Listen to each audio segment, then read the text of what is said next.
All right, guys, we are back in my garage for another video, and today we're going to talk about towing with my X7. A lot of this will apply to the X5 as well, but primarily the X7, because when I got this car, a lot of people were asking, why do you need such a big car? Why do Americans always buy these huge cars? Like, what are you going to use it for? But in reality, there are a lot of benefits to having a big car. Of course, I've got a family, we do a lot of road trips, but primarily towing. I wanted to start towing my car when I go to my track days, and this was the perfect vehicle for my needs. So now that I've got a couple weekends under my belt, I feel confident giving you guys a review of what you can expect if you get one of these cars to start towing your car, boat, RV, whatever it might be. So hopefully you guys find this video useful.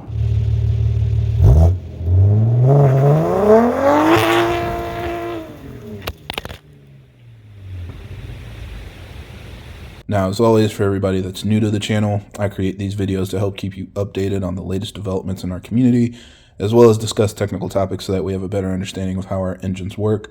So if you're interested in more videos like that, be sure to subscribe because there will be a lot more coming out in the future. Now, this is the first vehicle I've ever towed with, and so I also plan on making kind of a noob's guide to towing for anybody else that's new to it. It was something that gave me a lot of anxiety at first because all the research I was trying to do only really gave me info from the perspective of someone that had a little bit of experience, and it still left a lot of questions that I kind of had to learn along the way. So if you guys are interested in towing for the first time and you think that's useful, let me know. I'll probably make a video like that as well to share with you everything I've learned. Also, I'll have the links to everything I use for my setup in the video description, so if you kind of want to start getting parts and putting your whole towing setup together, use those links. Those are my affiliate links, and they do help support the channel as well, so thank you for everybody that uses those links. So let's go ahead and talk about some of the more specific details, and a big one, of course, is the towing capacity. Everybody wants to know how much their vehicle can tow, and so the towing capacity for an X7 with nothing special, just out of the box, is 5,900 pounds. Now, if you add the towing package, which was an option, it raises that limit up to 7,500 pounds. So that was something that was really important to me, because if I put a car and a trailer together, it's very easy for it to be, very high. It's probably going to be close to 6,000 pounds in a lot of cases. And so I wanted something that could safely tow more than that, so I wouldn't be right at the limit. Now, on top of that, the tongue rating is 600 pounds, which we'll come back to in a little bit, but that's another thing to consider as well. Now, if you're looking for a car with the tow package like me, it's actually very easy. If you look at the back of the vehicle and it looks like this with just a flat, smooth bumper, it does not have the towing package. If it looks like this with the cutout and you can see the receiver, then you know it has the towing package. BMW never sold these cars with like a beauty cover or anything, so it's very obvious if you look at the back of the car whether it came with the towing package or not. Now, the reason why it raises the actual towing capacity is because it's not just adding on that receiver. It also upgrades a couple features inside of the car so that it can handle towing a little more weight.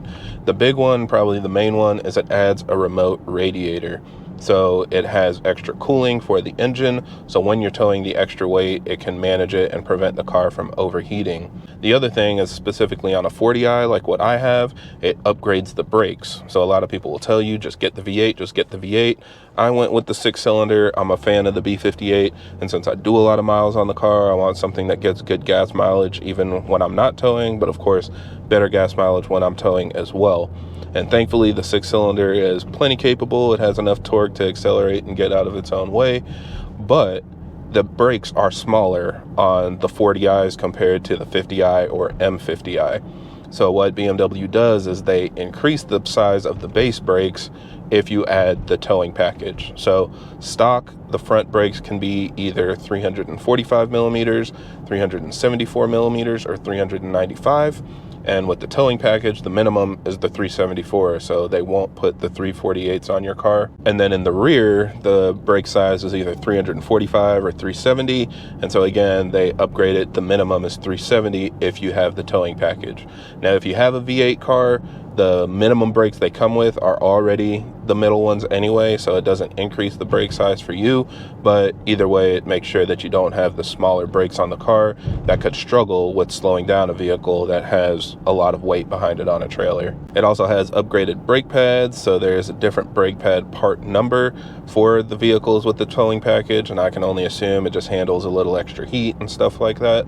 So, you know, these are things that you can upgrade on the aftermarket, but it was nice to me to have everything integrated and built from the factory that way. My car actually came with the M Sport brakes, so it came with the biggest brakes as well, so that makes towing even easier. It was just a nice little upgrade I was able to find when I bought this car. Now, I've also seen some people say that it has a transmission cooler. It either adds a transmission cooler or upgrades a transmission cooler, but when I looked at all the part numbers and information, that didn't seem to be the case. So if you're wondering about that, I don't think that's true. As far as I can see, every X7 comes with a transmission cooler, so nothing special there from a towing package perspective, but it's nice to know that there is a dedicated transmission cooler as well, which just makes this car more capable out of the box. This car also does come with a different radiator, but I think it's just the extra outlets to take advantage of the auxiliary radiators that it adds, so I don't think the radiator itself is bigger.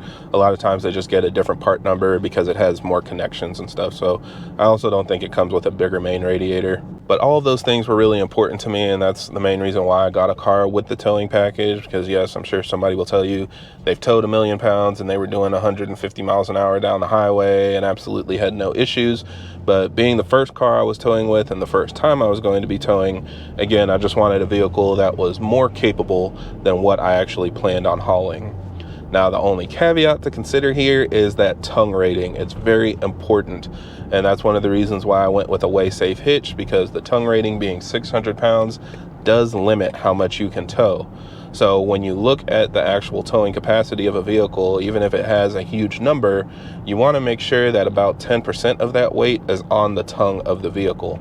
That will make sure that you have good stability, the car isn't going to be overloaded, the rear can handle the weight, you know, especially on this car with the air suspension, you don't want too much weight on the tongue of the vehicle. So that does limit your capacity, because if you don't want less than 10% of the weight on the tongue, that means really you shouldn't be towing more than 6,000 pounds anyway. So something to consider. That's why a lot of people say they'll skip the tow package and just go with a different option to retrofit it. Like, you can get a stealth hitch that looks really clean. It tucks underneath the bumper, and then you only have to mount the hitch and have it sticking out when you're actually towing, versus just having that dedicated cutout that always has the receiver showing.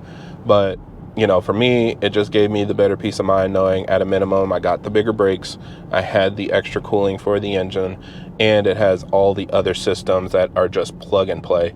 So yes, with the towing package, it has the receiver, it also has the plug so that when you plug in the trailer, all the lights work, and the car has a dedicated towing mode. So when you plug it in, it automatically switches that on. It adjusts all the sensors and things. So like when you're reversing, the rear PDC sensors won't be freaking out because there's something right behind you. It also adjusts your blind spot monitoring and stuff to compensate for the extra trailer behind you. And as soon as you plug it in, it pops up and shows that you don't have to actually enable or change anything, at least on my car. And it's really cool because the automatic cruise control still works. So I literally get on the highway, set it to 70 or 75 miles an hour, and it does all the rest of the work for you. It's really a great experience. Another nice thing about getting the towing package is the car comes pre-wired for a brake controller. And this was actually on every vehicle from 2019 to 2020.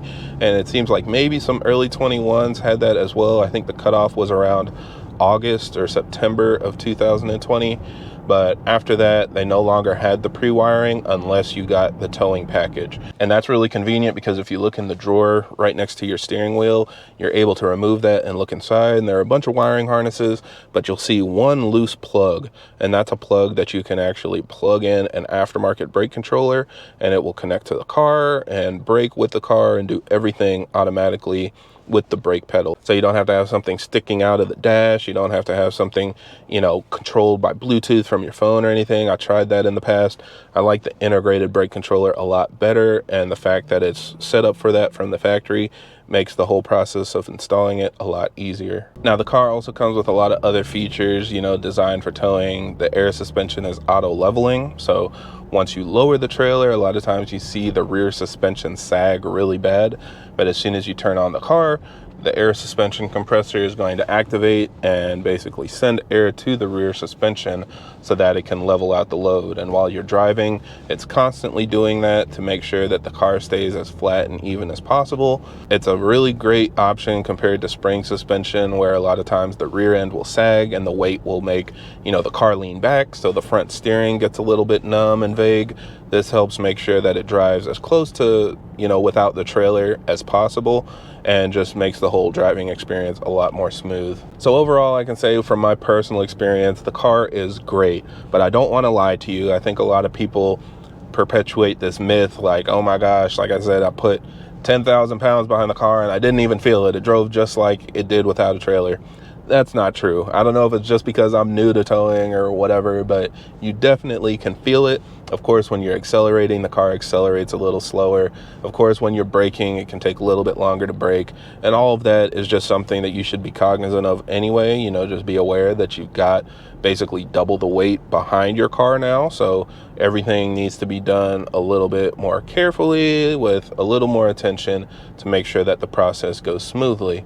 So for me, I think the adjustment was very quick with my brake controller and stuff. It also helps a lot to test that out, and you can test how well your trailer brakes are working. That gave me a lot more confidence because my trailer brakes are very strong and it does a lot of braking on its own. So now that I have the brake controller installed, if I were ever to feel like the car was swaying or losing control, I can hit the trailer brake and it stabilizes everything really quickly. But I think, you know, the extra size and heft of this car, yes, it's huge and just very heavy, but that helps make it even more stable when towing. And again, I had absolutely no issues. I hit the cruise control at 75. I've gotten up to 80 plus if I was passing somebody, and it still drove fine. So absolutely no issues from my perspective. Yeah, of course, there are other more capable cars, but the nice thing is when you don't have a trailer, you're in an X7. You're not in a car that's going to feel super floaty and lazy when you're going around turns. This is still, you know, a unibody car. It still has the BMW suspension and driving style that you would expect. Again, with a little extra weight, but it's a lot more fun, in my opinion, than driving, you know, a pickup truck or something like that. But the one thing you do want to make sure you do is service your transfer case, which I've posted a DIY on that. I did that service before towing this last time just to make sure I wouldn't have any issues, because my car started getting that juddering in the steering wheel. And of course, the transfer case goes through a lot of work when you're towing. So make sure you service your transfer case. You probably want to reduce the intervals a little bit. The recommendation is around 60,000 miles.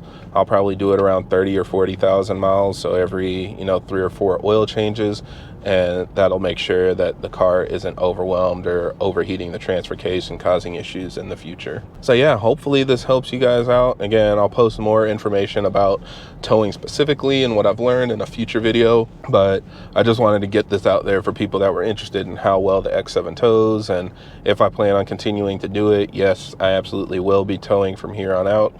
It's just so much more convenient, especially if I was to have an issue with the car, I could tow it home. I have my family with me, so it's nice to have everybody in one car versus driving 2 cars back to back and, you know, following each other everywhere. It's just so much nicer to be in the comfortable car most of the weekend versus trying to make my dual purpose car do everything. So more coming soon, but otherwise I think that's it for this video. So thank you guys for watching, and I hope this helps. And if you have any other questions or comments, leave them down below.